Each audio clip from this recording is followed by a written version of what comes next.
Which is what if Anko and Kurenai got a children by Naruto Part 1. And if you enjoy this fanfic, then please press the like button and subscribe to my channel for more fanfic like this. And now let's start the fanfic. October 10th. The fourth Hokage Minato Namikaze and his wife had just had a baby. He looked at his wife who was unconscious at the time and picked up their little boy who was just born. I am truly sorry. He left the hospital and made his way to the battlefield where the nine-tailed fox Kyubi no Kitsune was attacking the village.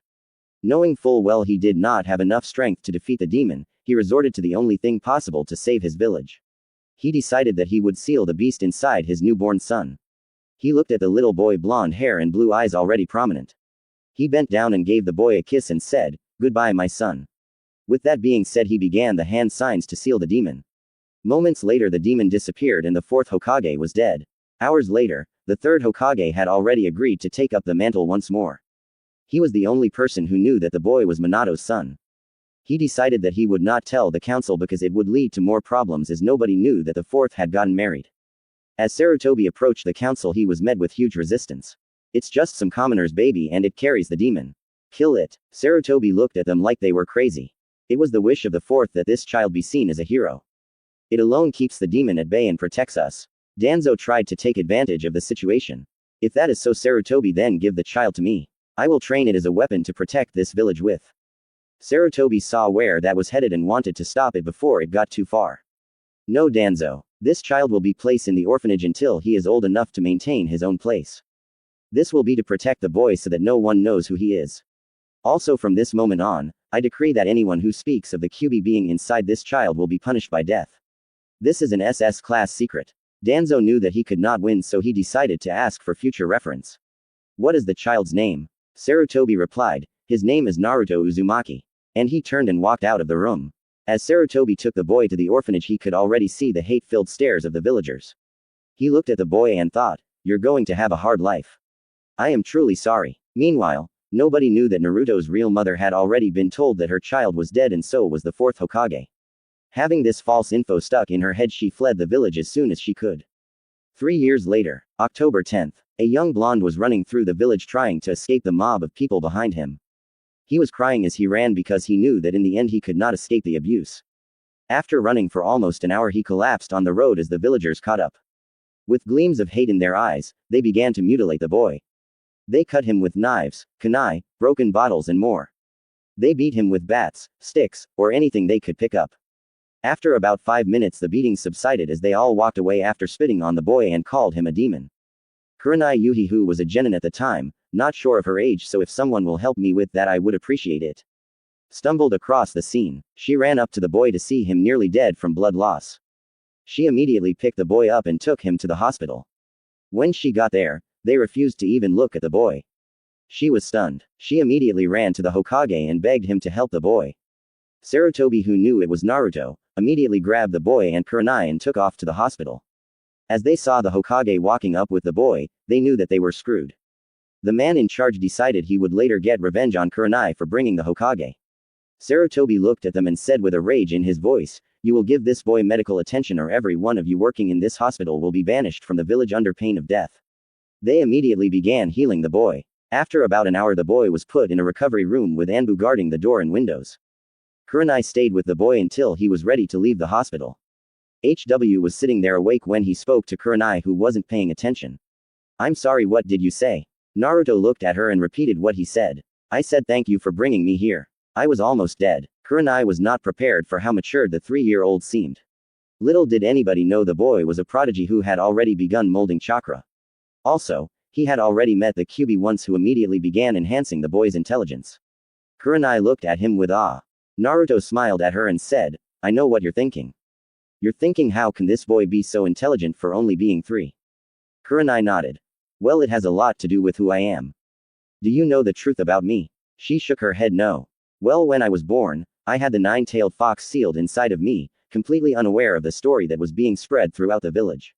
As a result of the beatings, the Kyubi enhanced my intelligence so I could understand what was going on around me. I have only spoken to her once, but she agreed to help me whenever I need it. That is how I heal so fast, and it is why the villagers attack me. They believe me to be the actually Kyubi instead of being its jailer." Kurenai stood there. Sarutobi had been about to go in the room to let Naruto leave when he heard the whole story, this is a result of the village. This boy will never have a normal childhood because of his circumstances. Sarutobi thought. He then walked in the room and said, "Well, Naruto, you are clear to leave. Stay out of trouble." Naruto jumped out of bed and said, "Thanks, old man. I hope to talk to you later, Kurenai-chan." He ran out of the room and out of the hospital. Kurenai looked at the Hokage and asked, "Did you hear the entire conversation?" Sarutobi nodded. "Well, could you tell me if it is true, Hokage-sama?" Sarutobi looked at the girl and said, "Yes, I am afraid that it is. He will never lead a normal childhood. I am afraid that he will never be accepted honestly. However, your reaction showed me that there is still hope. However, this is an SS class secret punishable by death if you tell anyone. Now head on home, you have a busy day tomorrow." Kurenai nodded and went home. A few days later, Kurenai was walking home at night when she noticed the man from the hospital who had originally refused to help Naruto following her. She cut through an ally only to have him catch, grab her and slam her into the wall. She fell to the ground with her head hurting.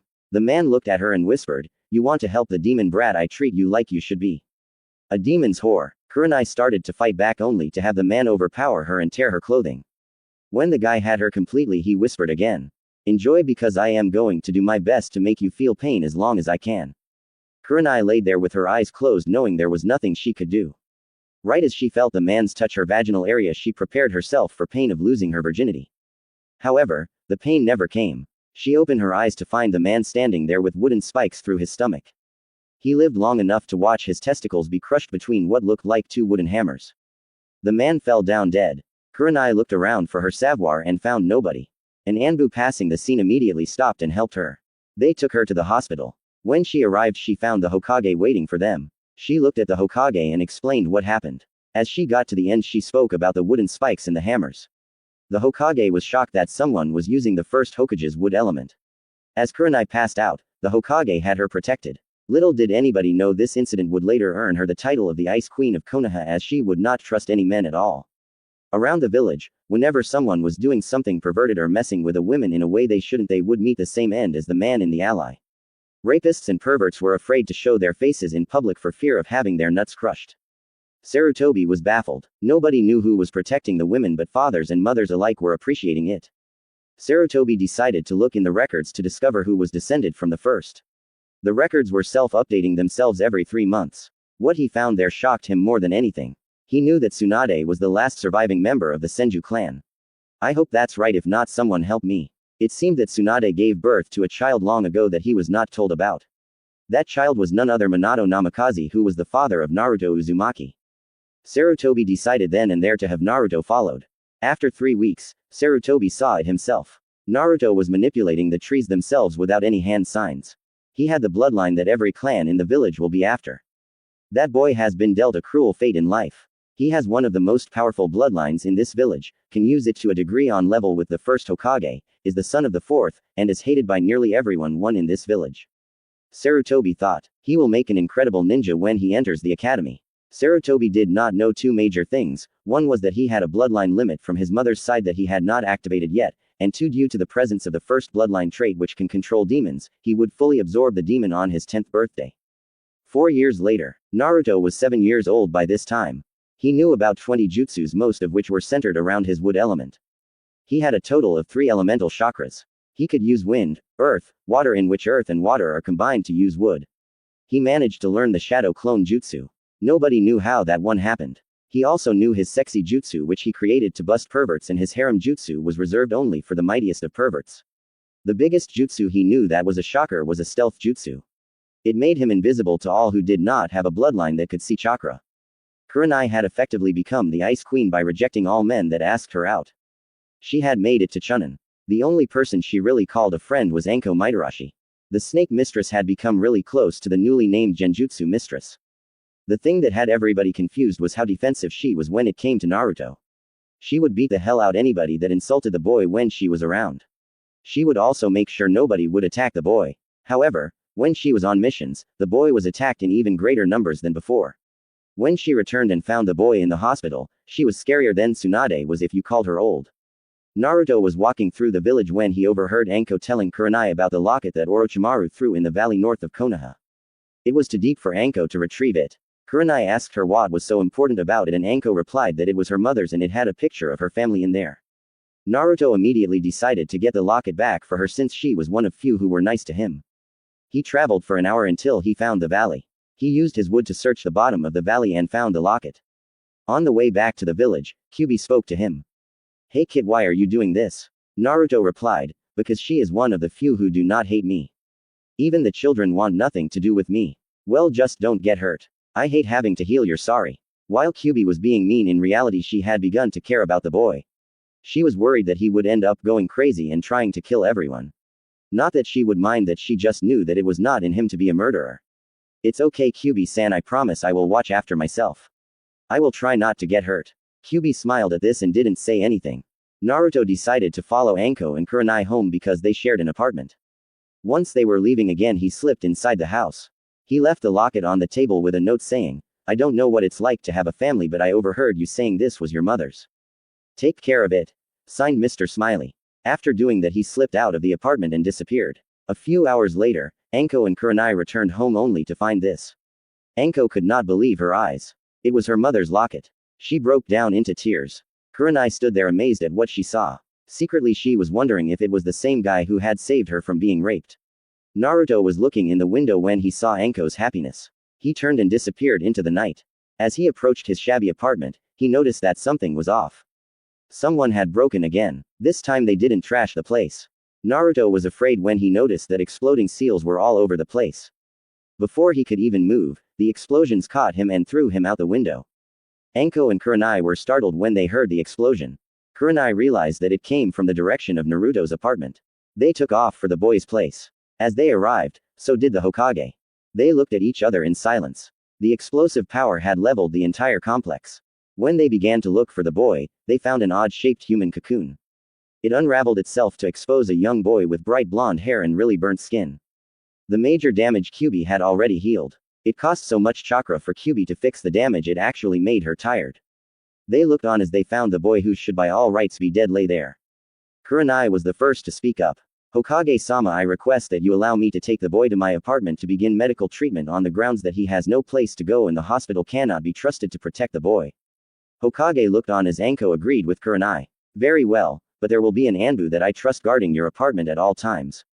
I also ask that you allow Naruto a place to live once he has recovered." Sarutobi said, "I will give you a monthly to check to help take care of the boy and for you to get a 3-bedroom place after he heals. I already have one in mind for you, so I am going to go take care of the paperwork." Anko, Kurenai and an Anbu took off to her house as they began the medical treatment. 3 days before Naruto's 10th birthday. "Kid, we need to talk." Kyubi said. "What's up, Q-chan?" Naruto replied. "I have a lot that I need to say, so be quiet and listen." Naruto nodded. "On your 10th birthday you will fully absorb all of my powers, making you a half-demon. The color of your tails depend on you, but if I am guessing right, you will have red and black tails because a black fox is the most powerful and rare type of fox. I was the strongest fox, being a red 9 tails, but it's only because there were no black foxes around. A black 6 tail can easily beat a red 9 tail. Your colors will probably be black and red until you reach the age of 15, then the most likely will turn all black. Now for dealing with my powers. Like I said, you will absorb them all. I will still be here in your consciousness, but you will never have to ask for power again. Once this fusion happens, I will begin teaching you all about the Kitsune arts. I wish you the best of luck with this." Naruto stood up and walked out of his room to Kurenai. He repeated what Kyubi had told him and Kurenai told him to stay here. She was going to talk to the Hokage. When she returned, Anko was with her. They looked at Naruto and told him after he makes his transition they would be taking him out of the village for until the people his age graduated from the academy. Naruto worried for 3 days. Then at midnight the transformation began. Kurenai and Anko looked at the boy screaming in pain, wishing they could do something to help him. After 5 minutes it was over. Naruto fell asleep and didn't wake till morning. Morning came and Naruto got up to go look at himself. He had claws that were about 2 inches long and his canines had grow out as well. He had 9 tails flowing freely behind him that were a mix of red and black fur. He had fox ears of the same color. He walked out where Kurenai and Anko sat waiting on him. They had previously gotten everything ready to leave the night before. When he walked out they both looked at him and thought the same thing. The tails were so cute. They both got up and walked over to start petting his tails. He stood there while they petted them for a while before saying, "Are we leaving or are you going to pet me all day?" They both blushed as they all got their gear and headed out. As they left the village, Naruto looked back at the village that hated him and thought, "When I return you all are going to learn that I am not a weakling you can beat up anymore." He turned back to Kurenai and Anko and they all vanished from view. The Chunin sitting at the gate was bored out of his mind. Nobody had approached the gate all day and he was bored. He was staring into space when he noticed 3 figures approaching the gate. He immediately sent word to the Hokage and prepared himself. State your name and purpose for entering the village, he said, praying they were friendly. The black-haired red-eyed woman pulled out her leaf head protector. My name is Kurenai Yuhi. This is Anko Mitarashi and Naruto Uzumaki. We are returning to the village via orders from the Hokage himself so that Naruto may take the Genin exams and Anko and I take our Joinin exams.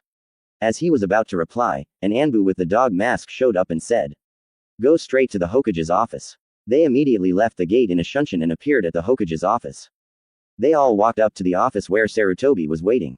They knocked and waited. Enter, Sarutobi said. They walked into the office and Sarutobi stood up. It's great to have you both in the village again. I am going to do this so it is very easy. Anko Mitarashi, Kurenai Yuhi, you both are promoted to the rank of Joinin. This comes as a special service to village for helping it while helping Naruto gain control of his new power. Now, on to you, Naruto. I need to know what you are capable of doing. Naruto looked at the old man and said, Well, I have mastered the Kitsune illusion powers. I also have gained an affinity for fire since I gained the fox's abilities. I have a little over 100 jutsus. I have mastered my transformation abilities. I can appear fully human or I can take on the appearance of the half-demon fox which gives me 9 almost fully black tails. My tails still have a tint of red to them. My chakra reserves are equal to that of 5 cages and replenish almost instantly so I will never run out of chakra. I have completely mastered my wood bloodline ability. He decided to keep his other a secret for now. Sarutobi looked at the boy and said, Okay, even though you could pass the Joinin exams now most likely I still want you to go to the academy.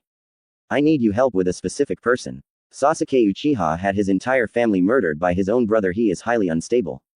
The only thing he cares about is revenge of his family. They already are expecting you, so go ahead and go. Naruto nodded and shunshine to the academy. Sarutobi looked at the remaining 2 standing there and said, You 2 are dismissed. Anko, starting tomorrow you are to report to Ibiki and work under him in the interrogation and torture squad. Kurenai, in 3 days you will be in charge of a Genin squad. And do not ask for Naruto. He needs to have more diversification than dealing just with you. No, both of you go home. They bowed and shunshine to the apartment. At the school, Iruka was giving everybody a review before the final tomorrow. He received a letter and he called a halt to the review. Class, we have a new student joining us for the exam tomorrow. This caught everyone's attention. There was a knock on the door. Iruka thought, that must be him. Iruka walked to the door and opened it up. There stood a boy that they all recognized by his blonde hair and blue eyes, but his appearance shocked them. He had an extremely well-built physique. He wore black cargo pants with kunai and shuriken holsters on both legs. He had on black combat boots that had metal plates attached to the bottom of them. On his chest, he wore a black mesh shirt covered by a set of armor that was molded to his chest. On that armor was the leaf symbol surrounded by what looked like 9 fox tails. On each arm was a leather greave with a metal plate fused into it. Engraved on each plate was leaf symbol surrounded by what looked the branches of a tree. His bright blonde hair and his blue eyes gave away who he really was. However, the students who knew who he was knew what was missing. The whisker marks that had once been a prominent feature were gone. He stood as the class stared at him. They all had looks of awe of their face but one.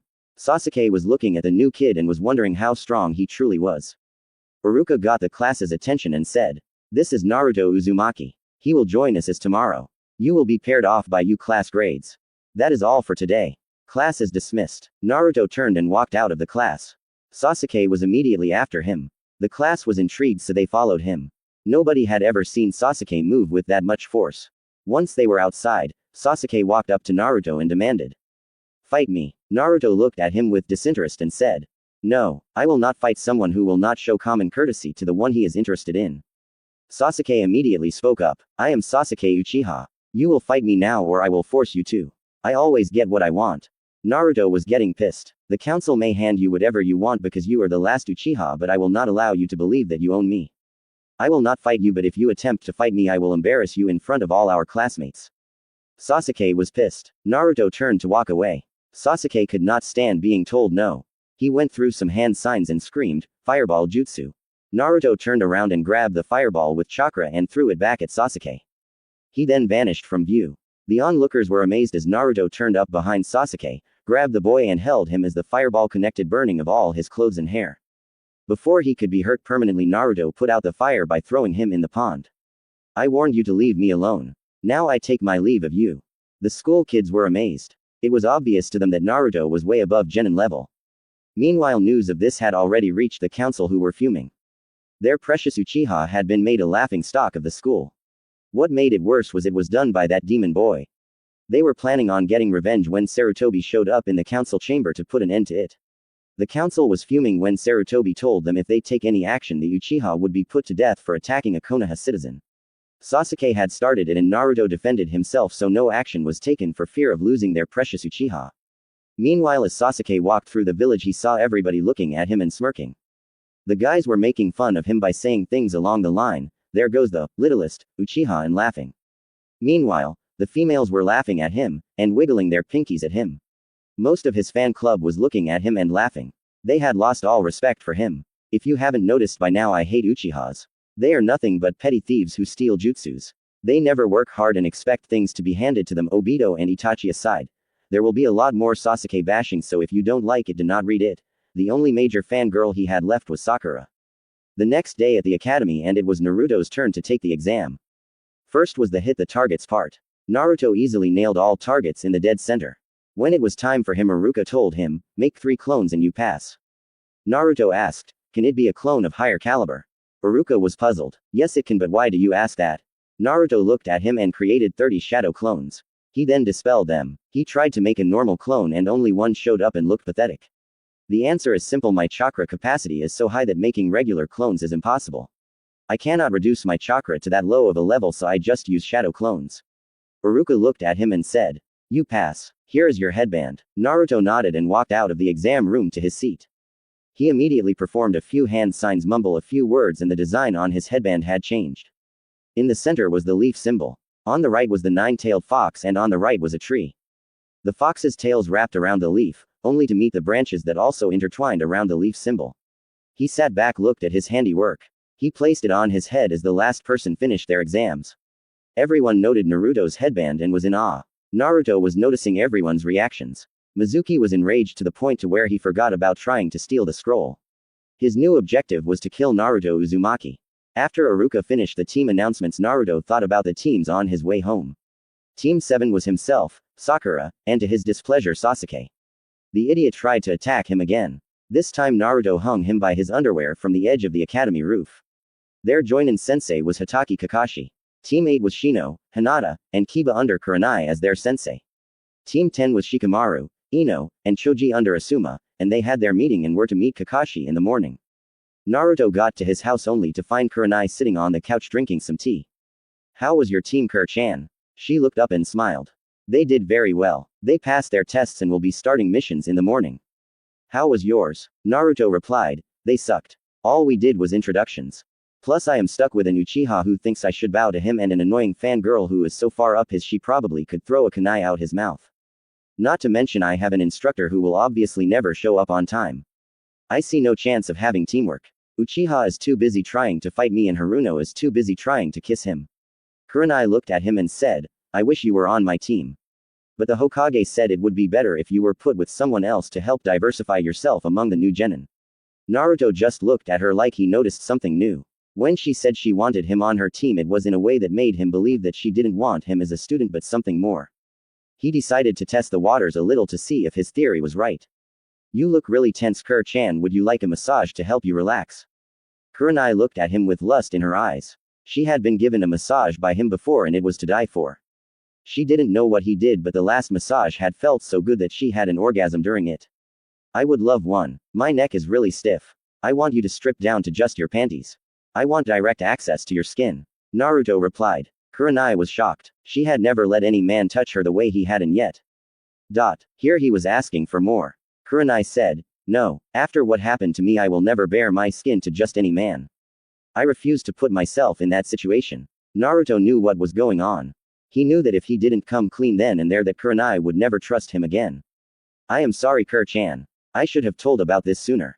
I know exactly what happened that night. I know because I am the one who saved you.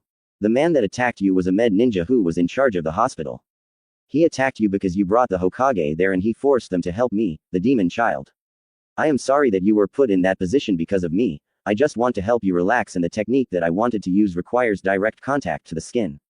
I'll be going now. I am sorry. He turned and walked to his room. Kurenai sat there for a minute stunned. She thought, finally it all makes sense. I always thought it was him, but I never could prove it. I have always been there for him, and in his own way he has been there for me. I need to make this right. She got up and walked to Naruto's room. She heard him inside. She opened the door only to find him packing his things. What are you doing? She exclaimed. I am righting the wrong done to you. I was the cause of a lot of your pain, so I am leaving so you won't be hurt again. Naruto said with a sad voice. Kurenai smiled as she said, Naruto-kun, the only thing that would hurt me now would be if you left. Please put your stuff down and stay with me. She walked over and hugged Naruto as he looked up at her and smiled. So would you still like that massage? Kurenai looked at him and replied. Yes, I would, but if I have to get down to my panties, then you have to strip down to your underwear as well. Naruto thought. Let's see how far I can take this, as he looked at her and smiled. Agreed, but since we are talking about fair, since I won't have anything covering my chest, you can't either. That means no bra. Kurenai again was shocked. This boy is going to keep this going. You know what, so will I. Kurenai thought perversely. Well, if I cannot wear a top, you can't wear any bottoms. I think that's fair since I actually have that are normally covered. Kurenai stated. Naruto thought. Damn, she's willing to keep this going. Oh well, might as well make myself the winner. Well, since that would show you the only thing I have that's secret for a male's body, you should be as well. Kurenai smirked as she said, okay, and immediately stripped down and walked to the living room. Naruto stripped and followed her out. Anko was heading home after a day of torturing people for information. For some reason, that aspect of her job really turned her on. As she approached the door of the apartment, she heard Kurenai moaning inside. She sneaked to the window to see what was going on. All she could see was a Naruto and a Kurenai in the middle of the room. Kurenai was screaming in pleasure. Anko went around the front and went inside. She expected to see Naruto claiming Kurenai's virginity, but instead she saw Naruto sitting on top of Kurenai giving her a massage with chakra in his fingertips. Kurenai screamed out, "Don't stop. Oh God, don't stop." Kurenai was having an orgasm just from the massage. They both looked up to find Anko standing there. I want to join. Naruto looked up and smirked. Come on over, there is plenty to go around. The following morning Naruto headed to the training grounds. He got there only 5 minutes before Kakashi did. As Naruto walked up, she started to scream at him for being late. When he silenced her, "Shut up and listen. Somehow this test is going to be based on us working together. So let's do this and everyone goes home happy." They both sat there in silence as Kakashi showed up. "Today you are taking your final genin test. I have 2 bells. You must get them by noon or you all will be sent back to the academy. You must come at me with intent to kill or you will not get them. The one who does not get the bell will be sent back to the academy after being tied to a stump with no lunch. Begin now." Sakura and Sasuke disappeared. Naruto just sat down. Kakashi looked at him confused. "What are you doing?" Naruto replied, "It is pointless. You are a joinin. We are genin. Even together there is no hope of us beating you. Since they refuse to even formulate a plan to try for the bells, I am going to sit here and wait for time to expire." Naruto smirked. He had Kakashi trapped in a kitsune illusion. While Kakashi thought he was talking to a Naruto sitting on the ground, but in actuality he was talking to a stump. Kurenai was hidden in a tree watching the whole thing as her squad had already finished their missions for the day. She smirked when she saw one of the village's best ninja trapped in an illusion created by a 12-year-old half-demon. Naruto yelled for Sasuke and Sakura to come out. They both walked out as they saw Kakashi talking to a stump. Sasuke was the first to ask, "What did you do to him?" Naruto replied, "I trapped him in an illusion. Now take the bells so we can get this over with." They both grabbed the bells and Naruto released Kakashi from the illusion. "What the hell?" Kakashi exclaimed. Naruto, to make things go quicker, spoke up. "I trapped you in an illusion and allowed those 2 to get the bells." Kakashi looked at them and did his eye smile. "You pass me here bright and early in the morning." Dismissed. Kurenai, who wanted to beat Naruto home, left right then and there. Naruto turned to his teammates and said, "I will see you tomorrow," and left before Sasuke could ask him to fight him again. On his way home, he noticed that Mizuki was following him. He slipped into an ally and made a shadow clone. "Go inform the Hokage that Mizuki is tailing me." The shadow clone immediately took off. Naruto walked out of the ally and walked towards the forest. Mizuki was tailing him while he thought, "Today is the day the demon dies." By now there was Anbu following Mizuki. Of course he didn't notice, his attention was focused purely on Naruto. Naruto made it to a clearing when Mizuki made his move. A giant shuriken was flying at Naruto. He caught it and dropped it onto the ground. "Today you die, demon." That was all Anbu was waiting for. "Mizuki, you are under arrest for breaking the 3rd Hokage's law. Come quietly or you will die," an Anbu with a hawk mask said. Naruto smirked. He knew what was about to happen. Mizuki tried to run. The group of Anbu caught him and immediately cut his head off. They burned his body and kept the head for proof of Mizuki's death. Naruto, go home, the hawk Anbu said. Thanks for your help. Naruto nodded as he left for home. Naruto began his set as genin, performing missions such as capturing Tora the cat. The weird thing was when they went after the cat, it walked right up to Naruto and bowed to him. Little did the others know, it was because being a black nine-tailed fox made him king of demons. Kyubi had been the queen of demons, seeing as how she was the most powerful, but in the end, black beats red. The cat was safely returned to the Fire Lord's wife. They continued their missions when one day a red-headed woman walked straight towards Naruto. Naruto immediately smelled that she was a fox, and took off towards the woods. The redhead chased him. Neither of them noticed that Sasuke saw this and followed. Naruto was focused on the fact that a fox was chasing him. He never bothered to notice who had followed him since his attention was purely on the fox. As they reached the woods, Naruto called out, "What do you want?" The redhead simple stopped and bowed. "My name is Nina. I am the eight-tailed fox that took over for Kyubi no Kitsune when she was captured in this world. I came myself to see if the rumors were true." Naruto quickly replied. "What rumors are you checking into?" Nina smiled a fox-like grin as she released her tail, showing 8 bright red ones. "I came to view for myself the so-called nine-tailed black fox. If you are one, then you will gain control of all the demons. No matter what order you give, it must be followed, or the ancient vows all demons take will siphon of their power, leaving them helpless. So release your tail so I can see what I came to see." Nina noticed that Sasuke was hiding but didn't say anything. If Naruto was not saying anything, then she assumed that it was not a big deal. Naruto, however, didn't even notice that Sasuke was there. His attention was focused purely on the eight-tailed fox in front of him. Naruto looked at her and sighed. "Very well, you will see what you came to see."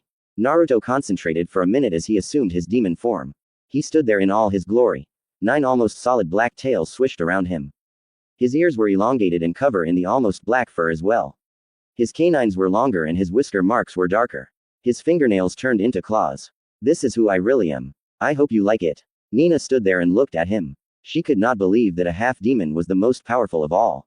But the tails were the proof. She bowed to him and replied, "Thank for that. I am sorry that this had to be done, Naruto-sama, but it was necessary."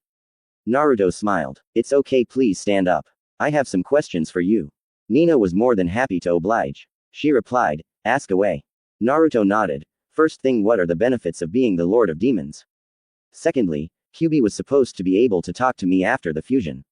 Why has she not said a word?" Nina looked at him in surprise. "Well, first let me say I figured you would ask about your tails not being solid black. But, now to answer your questions. First thing is all demons will obey your command. Secondly, you have the power to bestow demonic powers to anyone of your choosing, that includes things like the Sharingan. That bloodline came from Kyubi herself. Thirdly, you cannot die of old age. You will come into your full powers at age 14. And you will gain the ability to transform into a huge fox like Kyubi did when she attacked your village when you reach the age of 17. However, since you are part human, you can still be killed. It will just take a lot more than most humans have. You could take a direct blow to the heart, and as long as you release your demon powers, you will live and be healed. However, if your heart was removed, you stand no chance of living. You are immune to all poisons. You will continue to age until you reach 20. At that point in time, your body will stay there forever. Kyubi herself was almost 10,000 years old. Also, you can sign any summoning contract you want. There is no limit for you. I suggest that you start with the Fox contract. You will be the first to sign it, and it just so happens I have it with me.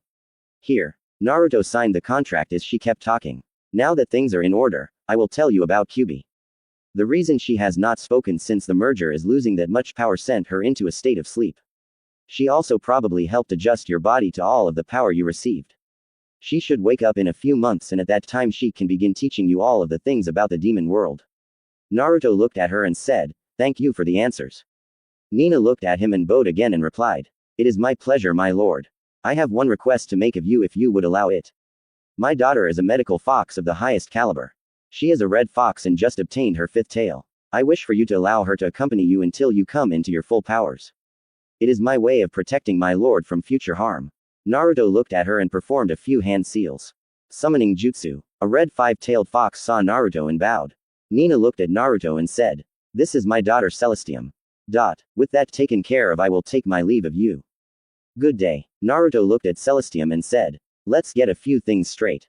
First, I don't want to hear none of this Sama crap. Second, I am not your master. We are going to be friends and partners. Thirdly, You cannot be seen by any villagers or ninjas, so stay hidden until you feel me leaving on a mission. Then you can join us, okay? Celestium looked up at Naruto and replied, okay Naruto. I am going to go make a den for me in these woods. I will see you later. And with that she took off to make her a den. Little did Naruto know, Sasuke had followed him to the forest and hid while Naruto and Nina talked. After hearing the part about how Naruto could give demonic powers to anyone he wanted, he took off back towards the village. He had decided that when the time was right, he would use this information to make Naruto give him the power to kill Itachi. Naruto made his way to the Hokage Tower after that so they could receive their next mission. When he arrived, he found that Sasuke was out of breath and Kakashi had already been given the mission.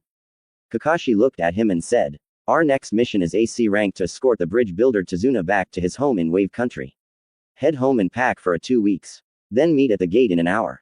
Naruto ran home, got the stuff he needed, sealed it all into scrolls and put the scrolls in his pockets.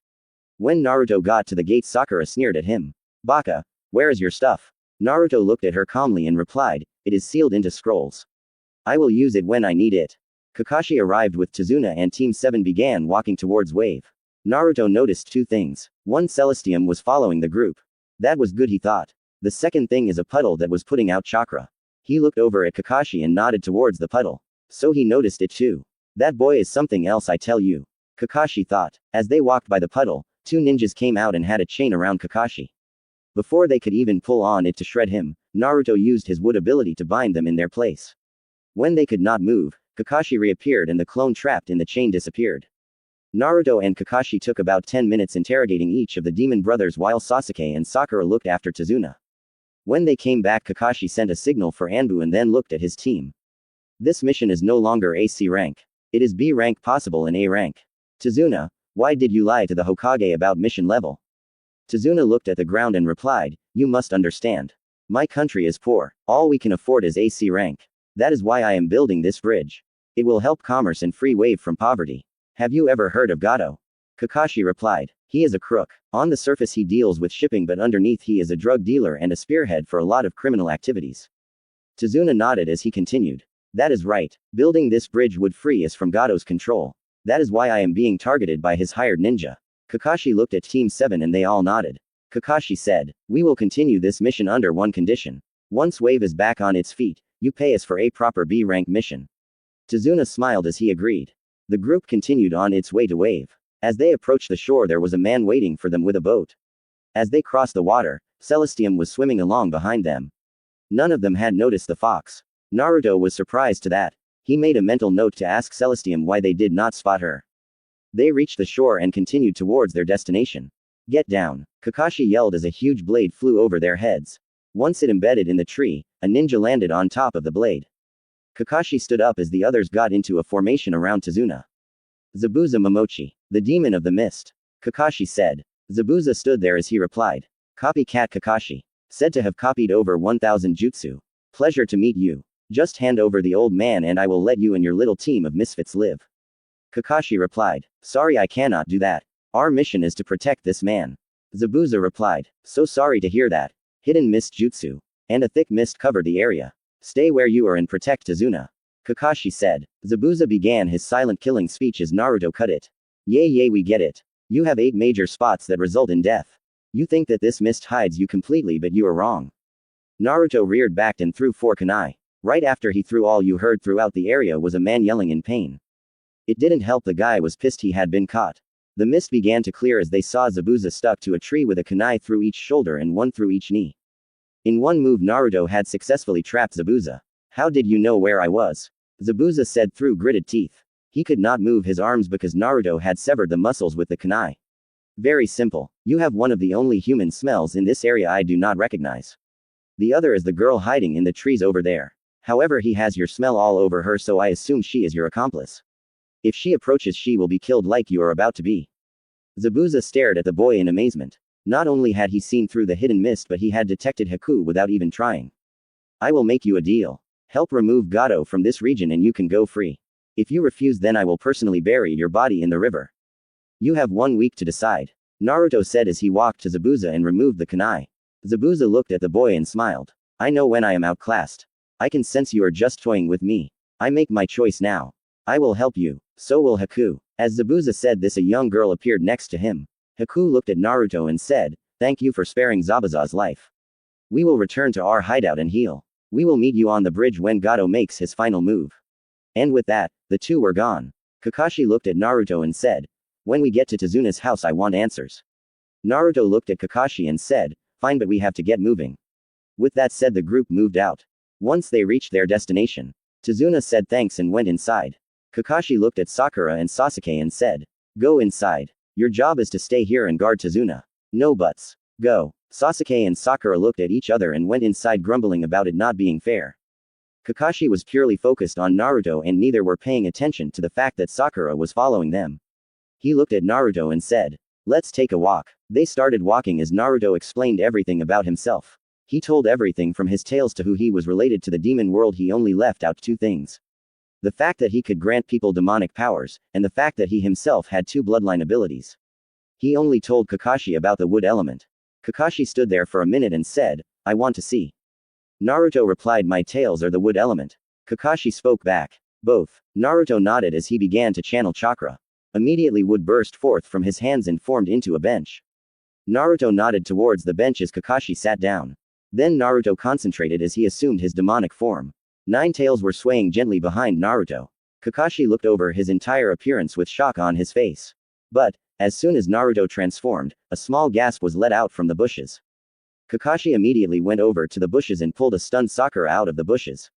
She immediately stood up and screamed at Naruto, "What the hell are you?" Exclamation mark quote. Naruto looked her in the face while knowing they had up by not paying attention. Naturally, she had freaked out when she saw Naruto with tails. To find out what she did. She didn't know how to take it. She fainted. Kakashi picked her up and carried her back to Tazuna's house. As Naruto sat there eating, Inari came in. He started his whole speech about they were all going to die when Naruto reached out and picked him up. "Listen, you little punk. I will not be killed by a thug like Gato. I spent my whole childhood with no family and running for my life from people who wanted to kill me. If they could not succeed, then a thug like Gato sure as hell won't." Naruto dropped Inari on the ground and walked out.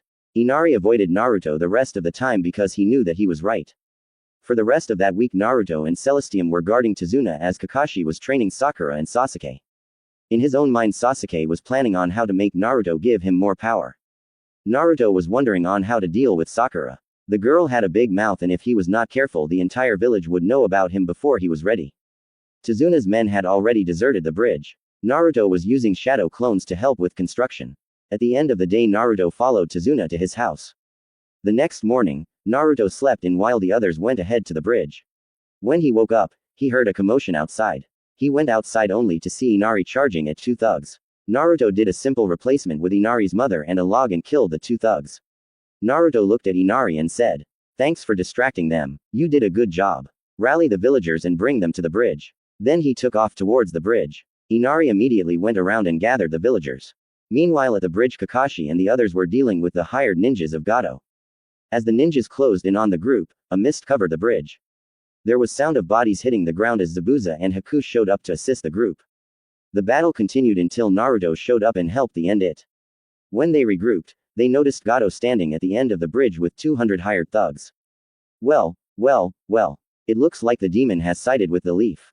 It's okay, really. I was just going to have you killed instead of paying you, but this works out much better. Gato said with a smirk. Zabuza was pissed beyond all belief. He looked at the group and said, "Gato is mine, you handle the rest." Then he charged with all but Sakura following him.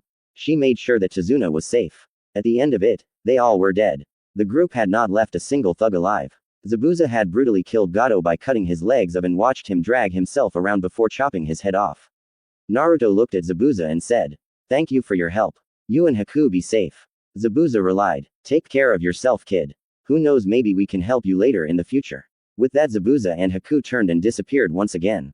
After the bridge was finished, Tazuna, Inari, and the rest of the village were there to see the group off. As the group walked away, Inari pointed out, "We still haven't named the bridge yet." Tazuna looked at the group leaving. "There is nobody that put more effort into helping this town than that boy. I say we name it the Great Naruto Bridge." With that being said, the village let out a cheer of approval as the ninjas from the Leaf Village vanished from view. The whole way back to the Leaf Village, Sakura was staring at Naruto. "He is still part human and we do make mistakes every now and then," he knew since he was informing Kakashi about it that he could have used an excuse that it was genjutsu training. To rectify his mistake, He decided now was the time to screw with her head. Why do you keep staring at me like I am going to grow a tail or something? Kakashi caught on and decided he was going to have a little fun as well. Sakura replied, you do have tails. I saw them. Naruto bust out laughing. You must have hit your head. I don't have a tail. See. Naruto turned his towards her and shook his butt at her. Sakura started, you're lying. Naruto looked at Kakashi and said, I do not have any tails. Kakashi added, there was no tail, I would have seen it. Sasuke saw what was going on and smirked. Idiot wasn't thinking and spilled the beans. Now he is screwing with her head to make her forget about it. Sasuke spoke up, you need to get your head checked. I didn't even see the Dobby with a tail. Then he thought, if I help him, maybe he will help me by giving me power. Sakura thought she was going crazy. She screamed and then stomped off. Naruto smirked and walked off towards the forest. I am gonna do some training, Kakashi-sensei. See you later. With that being said, Naruto walked off into the woods. After he was out of range, Celestium showed up. She had been following the group invisibly. Naruto looked at Celestium and said with a smile, how were you able to make everyone in the group unable to see you?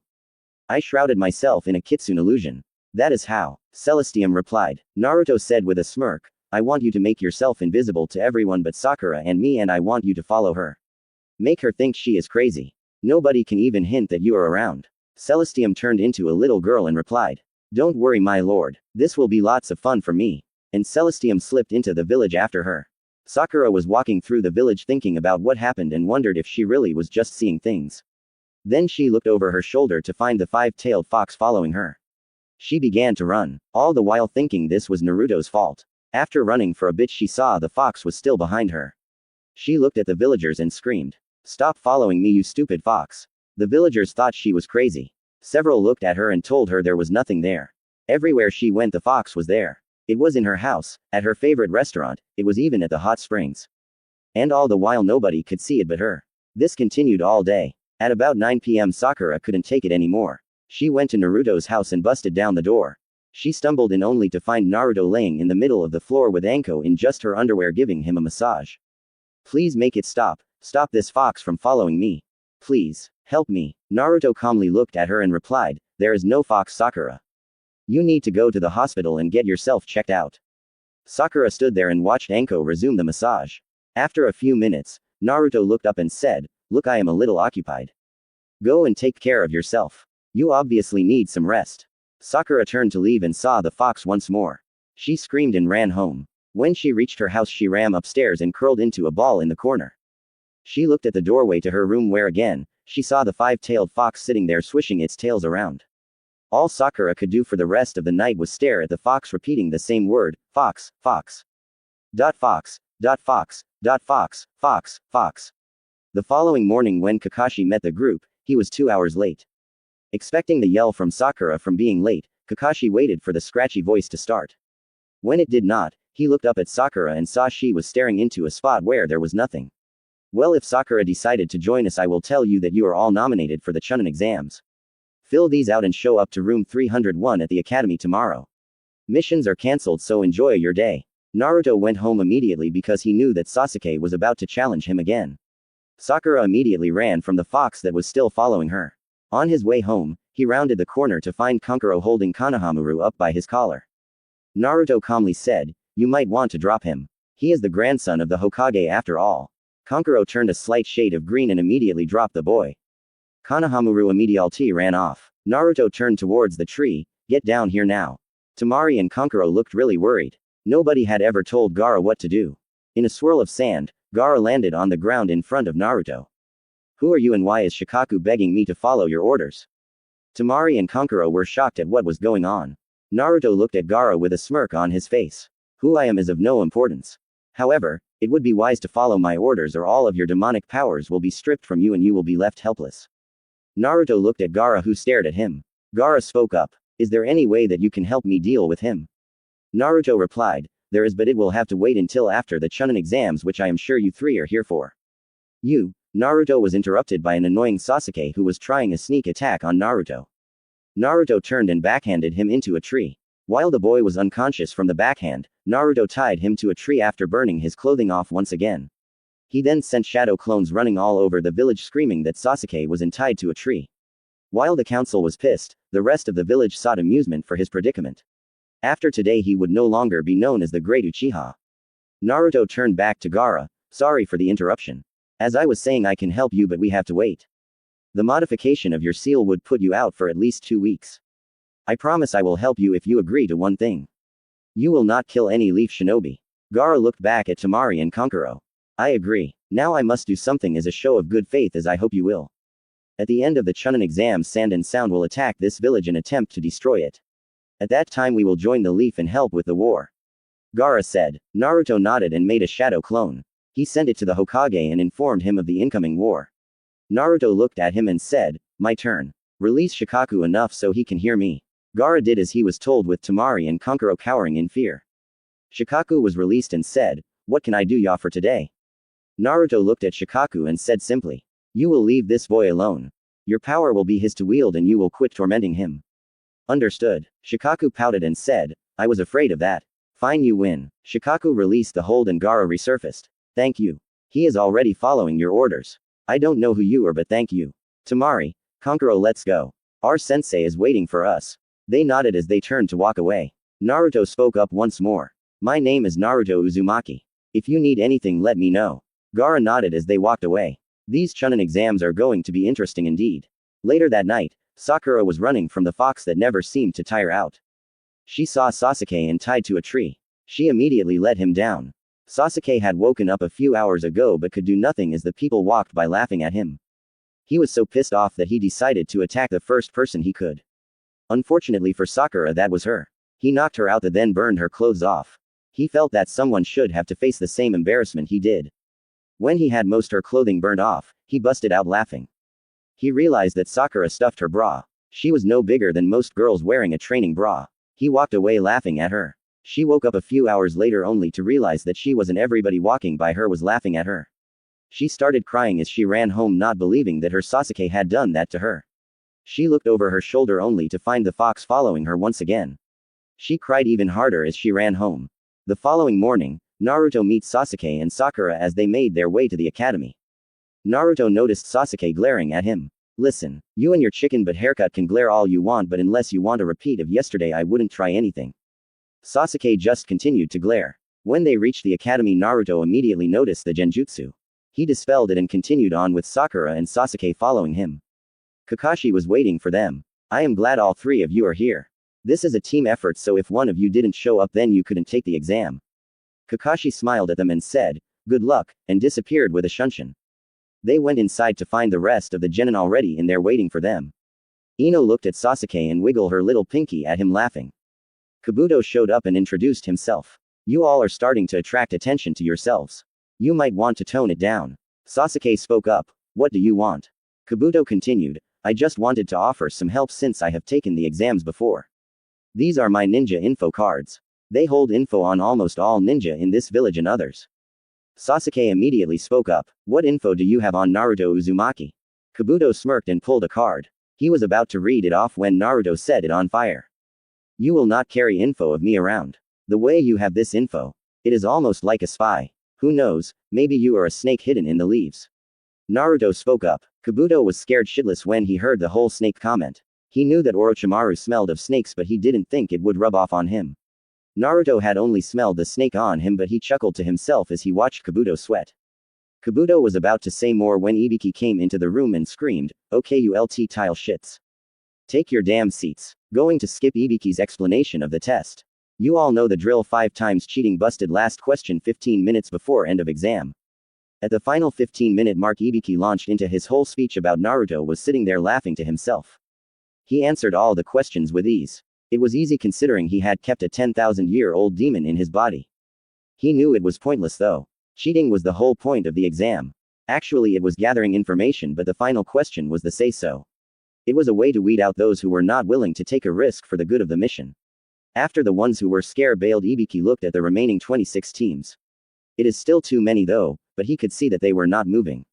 You all pass. He launched into his explanation about making choices like backing out of a mission because of the unknown and all that stuff. Y'all know the drill. All of a sudden a black ball slammed through the window.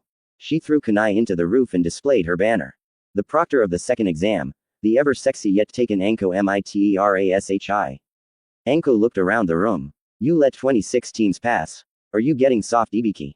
Ibiki chuckled. No, there are just that many stronger candidates this year. Anko looked at Naruto and winked. Then she turned her attention to the rest of them. Okay, you little maggots. It is time for the second exam. Follow me to training area 44. Otherwise known as the Forest of Death.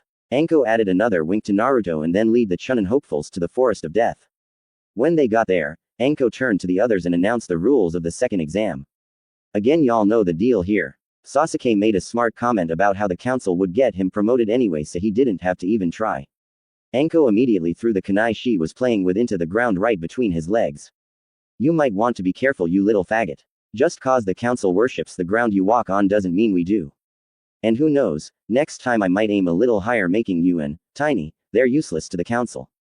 Anko said with a smirk. Everyone from Konoha bust out laughing. Sasuke was fuming. Anko was passing out the forms when a ninja from the grass handed her the kunai she threw back by her tongue. Here you go, Proctor. I just thought I would return your kunai. Anko replied. Thank you, grass ninja. Anko looked at Naruto as he waved her over. That ninja smells very strongly of snakes. And she is a lot more powerful than she is letting on. Anko nodded and licked his face. I love the taste of fresh meat. Then she whispered, good luck. After they went through and got their scroll, Naruto immediately pocketed it. When they reached their gate, Naruto turned to them and said, first thing you two find is a safe place to camp. I will scout the area. Sasuke was about to grumble when the look he got from Naruto shut him up. They both agreed. Sakura had made it back to the point to where Sasuke was a god among men. Naruto had Celestium stop following her for the Chunin exams. The buzzer sounded and they made their way into the forest. Naruto looked at them and nodded. They split up and Naruto went after other teams. Sasuke and Sakura made the camp while Naruto was busy fighting other teams. After a while, Sasuke and Sakura heard movement. The grass ninja came out and began attacking them. Sakura was immediately knocked out. After a few minutes, Sasuke was finally able to activate his Sharingan. Orochimaru watched as Sasuke activated his Sharingan. With it just activating, this will make it much easier to corrupt. Now for the curse mark and a little bit of fun for me. Orochimaru thought. Sasuke was running out of chakra and Orochimaru had revealed his true self when a fireball hit him in the face. With this gift, you will seek me out for power. I promise that, Orochimaru said as gave Sasuke the cursed heaven seal. With that being done, Sasuke passed out. Orochimaru smiled in glee as he dragged Sasuke and Sakura back to the camp the two set up. Orochimaru then proceeded to take off Sasuke's pants. This is going to be fun, Orochimaru said to himself as he was laughing outside. He then proceeded to take the boy and bent him over a stump. He looked at the boy's virgin before shoving his up it. Orochimaru groaned in pleasure as he raped Sasuke. He was going to keep going when he heard Naruto approaching. Not wanting to be discovered, he came in Sasuke's and then disappeared into the ground. Naruto arrived on the scene and looked on in horror. After about 2 days, Sasuke woke up. The sound team had already made their move and Naruto killed them while Sakura guarded Sasuke. When he woke up, he immediately felt pain in his neck and his. When he asked what happened, Naruto told him that when he got back to the camp, he found him draped over a stump unconscious with no pants on. He also had blood and cum dripping out of his. Naruto busted out laughing at the fact that Sasuke had been raped by one of the guys in the exam. Then Sasuke remembered Orochimaru and told Naruto about his encounter with him. Naruto thought, so that is why I smell snake all over him. They shrugged it off and then made their way to the tower. Sakura was beyond pissed that someone had done anything with Sasuke first. She vowed to remove Orochimaru's nuts the minute she could. They made it to the tower and they opened one of the sets of scrolls they had. Kakashi came out and explained the reasoning behind the exams. Team 7 filled in their sensei on everything that happened, including the raping of Sasuke. Naruto laughed at this point. Kakashi told them to get some rest and be ready for the third exam. He then left to inform the Hokage of the events that had transpired. Sasuke was walking through the halls of the tower on his way to the arena. After being raped by Orochimaru, he was wary of every male around him. He was extremely skittish even around Kakashi for fear that it would happen again. Naruto saw Sasuke and started laughing again. They walked to the arena where they saw Sakura. In the arena, there was only a few teams that had Gaara's team, Kabuto's team, and also the entire Rookie 12. As expected, Kabuto and his team dropped out. Little did they know what was in store for the future. Since there was too many people, Sarutobi said that there would be a preliminary round. The proctor for the third exam was Hayate. If you would allow me to explain the exams since I am the proctor. Sarutobi nodded and Hayate explained the third exam. As everybody looked up at the screen to see who would go first, they looked on with amazement at the names that were on the screen. Naruto Uzumaki vs. Sasuke Uchiha. Naruto immediately jumped into the arena. Sasuke knew he was fucked because he could not use any of his chakra. If he did, the curse mark would activate and the Anbu Black Ops would swarm him. He dropped into the arena and faced off. Hayate looked between them and said, "Begin." Sasuke immediately threw kunai at Naruto. In a very lazy fashion, Naruto caught them and threw them on the ground. "Is that the best you got, faggot?" This pissed Sasuke off to no end. He immediately charged and began throwing a flurry of punches that Naruto just blocked. At the end of the flurry, Naruto let Sasuke land a punch. Sasuke immediately got all smug and said, "Looks like I am better orphan." As he started to walk towards Naruto, Naruto started laughing. "Are you kidding me? I've been hit harder by old ladies." Naruto continued laughing. Sasuke was fed up with him. He activated his Sharingan and let the curse mark begin to take over. In a flash, Naruto was on top of Sasuke and pounded him into the ground. In less than a 10-second assault, Sasuke was unconscious. Hayate walked up and declared Naruto the winner. Sakura immediately began to screech like a pink-haired banshee, "Why did you do that to my Sasuke?" Naruto glared at her while her said, "Shut up, you stupid banshee fangirl. You are not fit to be a ninja.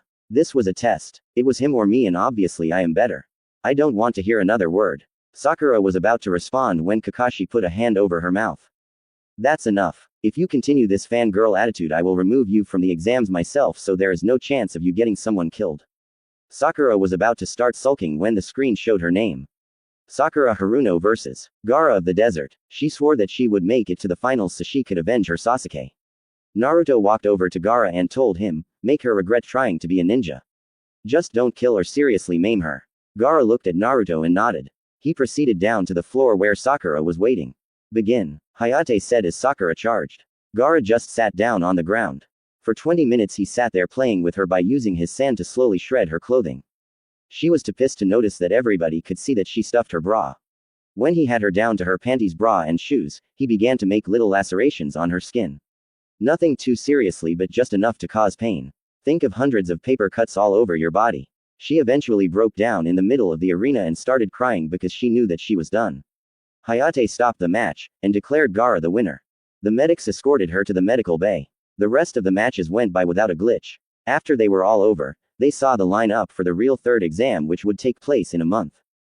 Gaara vs. Shikamaru. Neji vs. Naruto. Rock Lee vs. Choji. Kiba vs. winner of third match. When Sakura left to go home, she was relieved top fine she was not being followed by the fox. Naruto had called off Celestium to ensure that his teammate didn't end up stuck in a padded room. Naruto left the arena and returned home. When he got there he was smothered by Kurenai and Anko, who were both extremely happy that the boy had made it this far. Naruto told them that he was going into the Forest of Death to train so he would see them at the exams. A day later, Jiraiya was searching through the town for Naruto. Sarutobi had asked him to teach Naruto the fourth Hokage's jutsu. He heard the rumor that Naruto was in the Forest of Death from Sarutobi, so he headed out there to look for the boy. When he got there he could not believe what he saw. He saw 1,200 clones of Naruto all working on something different. The ones that really caught his eye was the ones who were working on something that looked like the Rasengan. Jiraiya walked out in the opening and did his whole mighty dance introduction. Naruto calmly looked at him and replied, "Nice to meet you, but I am busy training, so what do you want? And make it quick." Jiraiya was taken back at the boy's attitude. "I was here to offer you training so you can pass your Chunin exams, but if you don't want it then I will leave." Naruto immediately jumped up. "What can you teach me?" Jiraiya listed off all of the jutsus he knew and then showed him the Rasengan. Naruto smacked himself in the head. "That's what I am doing wrong." Jiraiya was confused. "What are you talking about, kid?" Naruto replied, "Ever since I saw Kakashi use Chidori on our mission, I have been trying to create my own version of it. But with the way my chakra is I cannot condense it into the lightning look." Naruto stopped just by seeing it once. He began to form a perfect Rasengan. After watching Naruto form the Rasengan, he noticed that the Rasengan began to change shape. It started to look like a massive shuriken of chakra. However, Jiraiya could plainly see that Naruto was adding the wind element into it. The look of it was impressive, but the screech it was letting off was one that could chill people to the bone. "Wow, kid, you just took a jutsu that took the fourth 3 years to complete and stepped it up to the level the fourth wanted to but failed it in less than an hour," Jiraiya said. After seeing that, the pervy sage resolved to pass along everything he knew to the boy. By the end of the month-long training period, Jiraiya was amazed.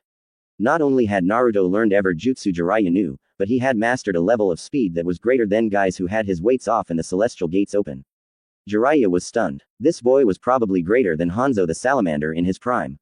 Little did he know that this boy was the Lord of the Demons.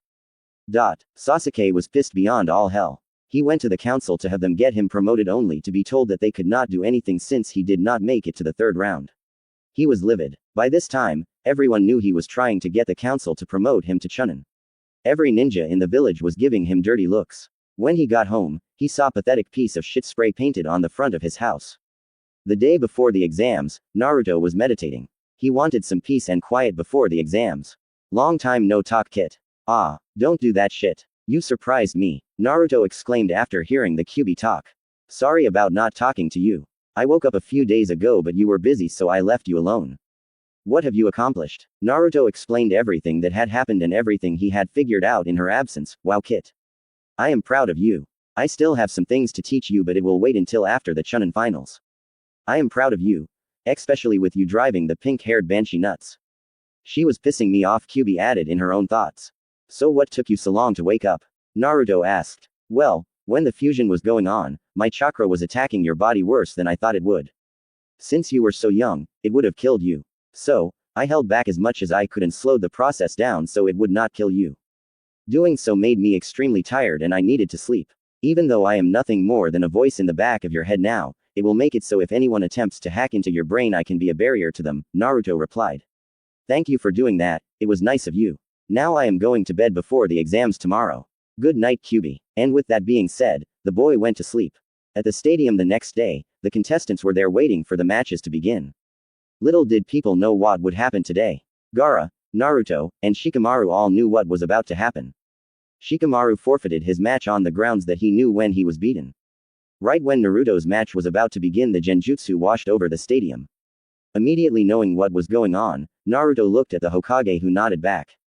Gaara and Naruto disappeared from the stadium. They appeared at the wall. As Sound and Sand began their attack, Naruto and Gaara made a bet. Whoever makes the most kills buys the other lunch. Naruto said. Gaara looked back. Agreed. Let the best person win. They began laying waste to the invading army. The Sound and Sand shinobi tried to make the Summon Snakes attack. But not one of them wanted to risk their life to face the King of Demons. Meanwhile, Sarutobi was battling Orochimaru on top of the Hokage's box. Trading jutsus back and forth, Orochimaru used his Impure Resurrection Jutsu. The battle began once again. It continued for a little while. The invading army had lost before they gained any ground thanks to Naruto and Gaara. Sarutobi looked at Orochimaru and said, Your army has failed. You will fall. Give it up, Orochimaru. Orochimaru screamed, At least I will kill you. Sarutobi performed the hand signs for the Reaper Death Seal. He sealed the first and the second Hokage and then started to seal Orochimaru. Sarutobi knew he couldn't finish it. He was too far gone from having the grass cutter shoved through his chest. I don't have enough strength to finish you but I have enough to end your quest for power. Sarutobi sealed Orochimaru's arms, and fell down dead. Orochimaru knew his plan had failed. He gathered his people and retreated from the village. Naruto and Gaara were on their way back when they heard that Sarutobi was killed by Orochimaru. Naruto was beyond pissed. The old man had been killed by a child molester. Naruto swore then and there that the snake bastard would die. The following day was the funeral for the third Hokage. Naruto stood there and waited for everyone to pay their respects. After everyone had left, he walked over to the grave and knelt down. After a few seconds, there was a small rose bush growing on top of the grave. He left and met up with Gaara. It is time to fix your seal. Gaara replied, There is no need. Shikaku is behaving himself. As long as he remains so I will not have a problem with things being this way. Naruto nodded and replied, Let Shikaku out once more. I want to talk to him. Gaara nodded and closed his eyes. Shikaku surfaced and said, What can I do ya for today? Naruto looked at Shikaku and said, This is it for you. You will never escape that boy, so you are to make his life the best you can. I recommend you fuse with him like Kyuubi did with me. But that is for you to decide with him. However, you will be at the boy's call whenever he requires you to. No more of this driving him crazy by not allowing him to sleep. Is that understood, Shikaku? Shikaku used Gaara's head to nod. That is completely understood. When he reaches a point where he can handle a fusion, I will perform it. Good luck in the future, my lord. Gaara returned to the surface. Naruto said, I assume that heard everything. Gaara nodded. So you had the Kyuubi in you. What happened with you? Naruto explained everything that had happened to him. I see, so what happened to you also happened to me. Only you managed to find some precious people while I used death to prove my existence. Gaara said. Naruto nodded as Gaara and him began walking towards the gate. Temari and Kankuro would return and make the sand village a better place. When they got there, they found the two waiting for them. Naruto turned to all three of them and said, "Be safe. If you ever need anything, just let me know." Okay. The three sand ninja nodded as they said goodbye to Naruto. Within minutes later, the three were gone. Jiraiya went to the council the day of Sarutobi's funeral. They wanted him to be Hokage to take Sasuke and train him. He refused downright. He said that he would go and get Tsunade as the fifth Hokage. As for Sasuke, Jiraiya told them that he would not train a pompous asshole who thinks the world should bow down to him. He was going to get Tsunade and he wanted to take Naruto with him. The council would not allow this. They told him that if he would not train Sasuke then he could not train Naruto. Jiraiya was pissed. He knew that they wanted to make Sasuke the best and breed the Sharingan to be the ultimate bloodline. He also knew that the council would be watching now and if he took Naruto with him, they would try and label Naruto as a missing ninja. Naruto was walking around the town remembering the old man when Jiraiya approached him and told him to get ready to go and get the Tsunade. Naruto asked why and Jiraiya told him they were bringing her back to be Hokage and to meet him in 2 hours at the south gate. Naruto ran home. "I am sorry I haven't spent time with both of you lately," Naruto said to Anko and Kurenai. They both looked at each other when Kurenai spoke up. "It's okay, we know that you have been busy. We forgive you, just make sure you bring Tsunade home so we can have some time together." Anko added in a whisper, "It's about time, Kurenai, and I made you a man." Naruto's face turned bright red as they both kissed his cheek. Then they took time and both had a lengthy make-out session. Kurenai whispered, "You have more waiting for you when you get home, so hurry back." Naruto nodded as he sprinted to the gate. Jiraiya busted into the council room. "Okay, listen up, fucktards. I am only gonna say this once. I am taking Naruto with me to find Tsunade. If you so much as think about trying to list him as a missing nin, I will come back to this village with Gamabunta and squish it. Is that understood?" The council nodded very fast. Last thing they wanted was another Sannin pissed at them. Jiraiya met Naruto at the gate. They immediately set out to find her. Since Naruto had already taught Naruto everything he knew, they treated each other as equals instead of a teacher-student relationship. They would spar every few days just to keep their powers top-notch. Naruto began working on a technique that would add the fire element to the Rasen Shuriken. So far he had failed.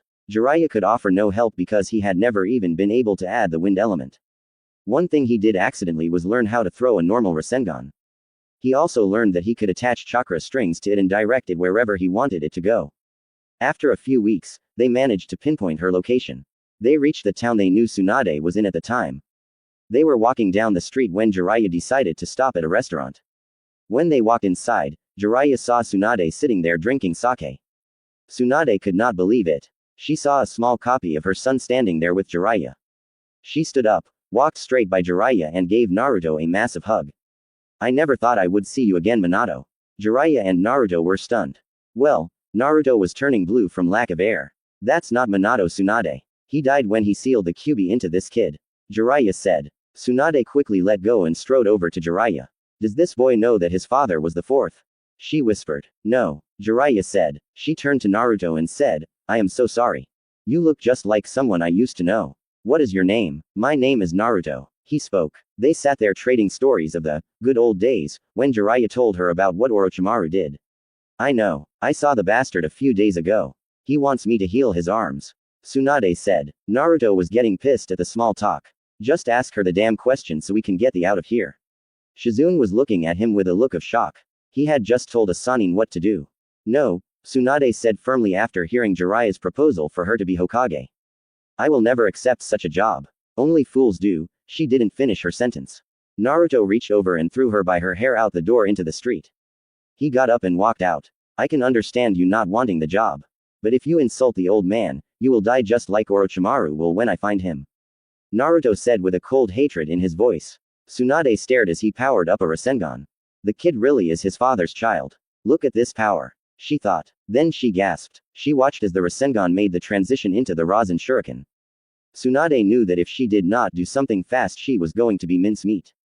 "Okay, I was wrong. I will accept as long as you stay in the village to protect it." Naruto powered down his weapon of mass destruction. After powering down the Rasen Shuriken, Tsunade walked over to him and inspected his arm.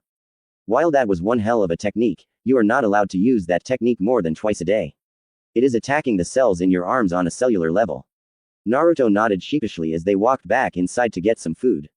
Naruto listened as they all had small talk and then asked a question that shut them all up. Does any of you know who my parents really were? They all said that they didn't know really quickly and ordered some food. While eating some food, Tsunade informed them of the deal that Orochimaru had approached her with. When you return to face him, we will be there hiding. It is time the snake Sanin died, Naruto said to Tsunade. She looked at him with shock on her face. Why are you so adamant about killing Orochimaru? She asked. Because he killed one of the only people to recognize me for who I am. He saw me as a young boy instead of a demon. He recognized that I was the Kyuubi's jailer instead of being the Kyuubi itself. That is why Orochimaru will die, Naruto said with venom in his voice. Tsunade and Shizune looked at him in amazement. They saw that the boy was serious. They quickly turned the conversation to bringing Orochimaru down. A week later, Tsunade was standing there waiting for Orochimaru. When he showed up, he did not even get the chance to speak. Naruto had released his true demonic form and attacked. He punched the snake bastard in the face and Orochimaru went flying. Nobody was moving but Orochimaru and Naruto. Tsunade, Jiraiya, and Shizune were too shocked at Naruto's form to realize that Orochimaru was trying to escape. Before Naruto could blast him to pieces, he sank into the ground and vanished. After Naruto explained to them who he was, they began the long walk back to the village. Meanwhile, Sasuke was brooding on how to get promoted so he would have access to better jutsus. The only thing he could think of would be to bribe the council into forcing the new Hokage into it. He knew if that failed, he would have to find an easier route to power, so he began to make his plans for bribing the council and also began his plans to make Naruto give him power. Nobody knew that while Naruto was going to retrieve Tsunade, Sasuke was sneaking around and copying jutsus and fighting styles of everyone training. He even managed to copy Kakashi's Chidori. He had copied the Shadow Clone Jutsu from Naruto and was using it to his full advantage. Sasuke had found the secret scrolls of the Uchiha. He learned that he could force his Sharingan to reach the 3 commas in each eye by meditating for hours, just pushing his chakra into his eyes. It was the only form of hard work he had ever done. He realized that was how Itachi developed his Sharingan so fast. Also, he learned of the Mangekyo Sharingan from the scrolls and how to activate it. So while his clones were off stealing jutsus, he was with Sakura building a relationship for him to destroy. Sakura was in heaven. The minute she was asked out by Sasuke, she felt as if she owned the world. Little did she know what the guy was planning on doing to her. Sasuke had known that no matter what, he was leaving this village. Most had no respect for the name he carried around. So he was resolved that once he got all the power he could from Konoha, he would leave and got to Orochimaru, who he knew could train him.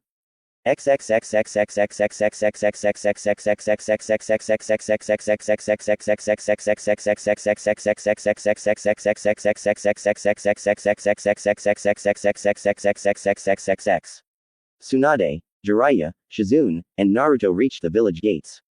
Tsunade knew that she was in for constant paperwork, so she decided her first day was going to be an easy one. They proceeded straight to the council's room, where they made it official that she was the 5th Hokage. The town was buzzing. They all knew that Tsunade had returned and accepted the position of 5th Hokage. Everyone in the village had gathered around the Hokage tower. Tsunade walked out wearing the Hokage robes and made her speech. People of Konoha, like those who came before me, I will place my life on the line to ensure the safety of our home.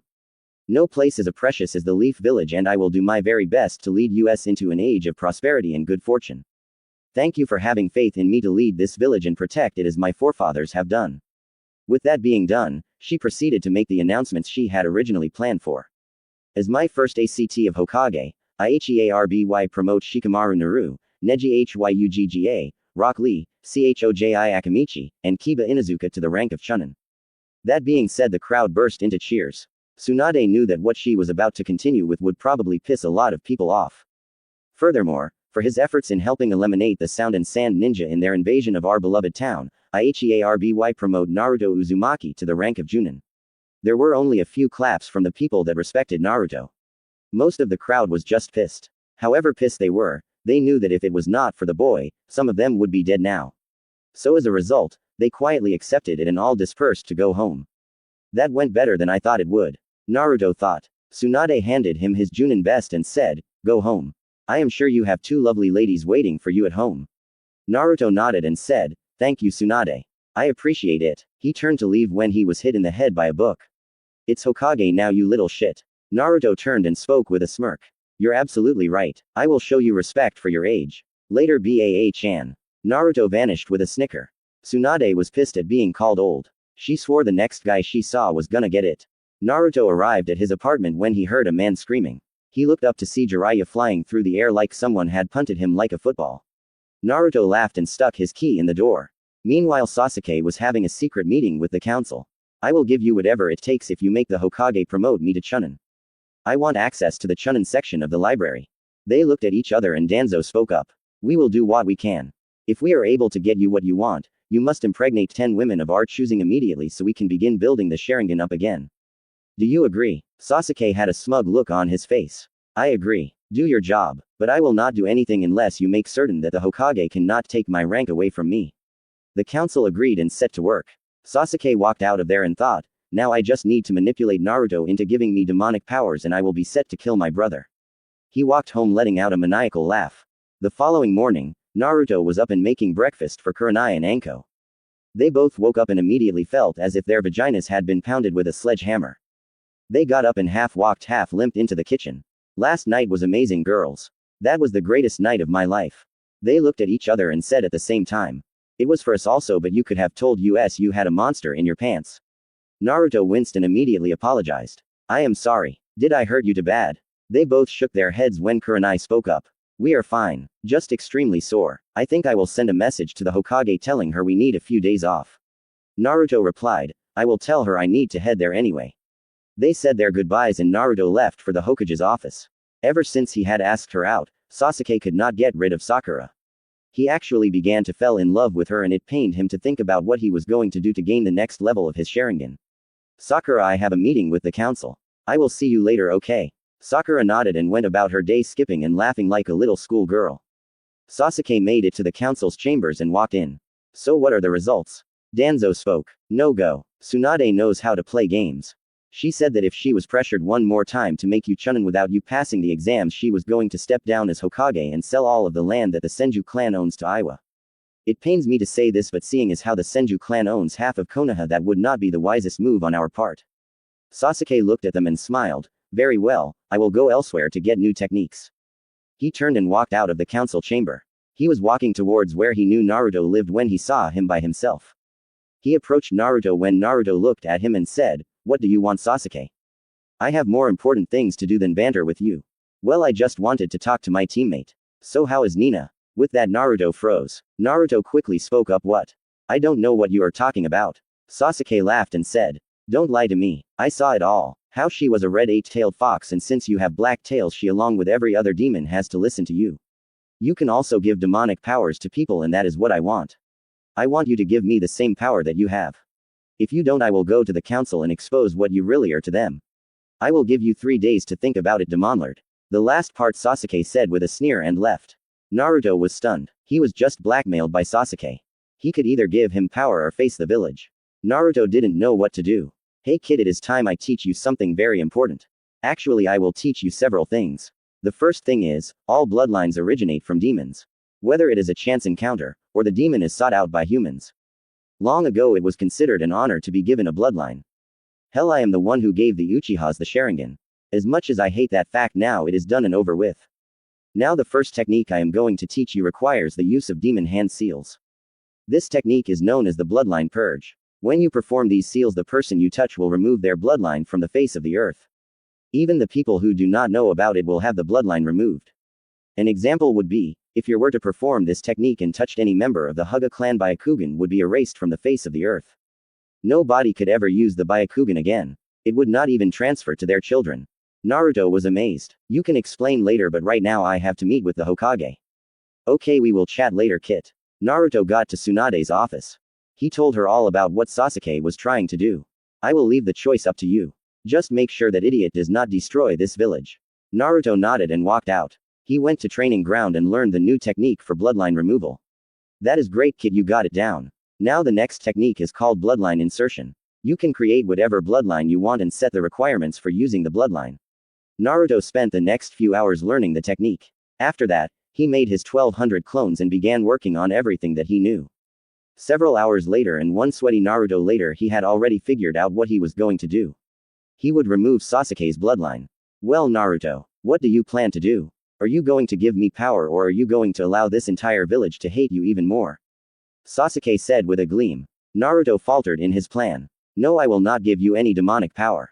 You are too unstable to handle that kind of power. Naruto replied. Wrong answer, demon, Sasuke said. Then Naruto realized something. The Sasuke standing in front of him was a shadow clone. The shadow clone dispelled itself. Naruto sighed. It would only take a matter of hours and the entire village would know. He had the feeling that Sasuke was waiting by the council chamber. A few hours later, Naruto was sitting on top of the monument waiting. Sure enough, he began to hear the villagers tearing through the town looking for the demon. They wanted to end this immediately. Naruto hissed from them because he knew that if he was seen he would have to kill them all. Midnight rolled around and Sasuke was walking towards the gate. He was beyond pissed. He failed to gain the power he wanted. He knew that going to Orochimaru would give him some power, but it wasn't what he really wanted. He wanted power that his brother had no hope of obtaining. Where are you going, Sasuke? He heard Sakura ask him. He knew she would come after him. In fact, he was counting on it. Sakura begged him not to go. He looked at her and whispered the last words she would ever hear. I love you, and I am truly sorry. He plunged the kunai he had hidden right into her chest. He watched as she fell to the ground dead. After feeling his Sharingan take its final form, he turned and vanished into the night. Naruto, I want you to go and return that idiot back here so we can charge his with murder. Tsunade said after explaining what happened to Naruto. He was pissed. He nodded and immediately disappeared. Sasuke, get your back here. Naruto had killed all of the Sound 5 in a matter of seconds. The idiot Sharingan user decided to run. Naruto chased after him for about 5 minutes. After Naruto caught him, he said, Okay dipshit, I will make you a deal. I will give you power if you come back to the village. Why are you doing this now? Sasuke asked. Because face it is the only way to get your stupid to come back to the village. If I don't bring you back, Tsunade is gonna have my on a silver platter. Sasuke looked at him and said, Fine, but you give me my power here and now. Agreed. Naruto walked towards him. While performing the hand seals required for his jutsu, he thought to himself, this dipshit is so power hungry that he is playing right into my hands. I don't even have to do any hard work.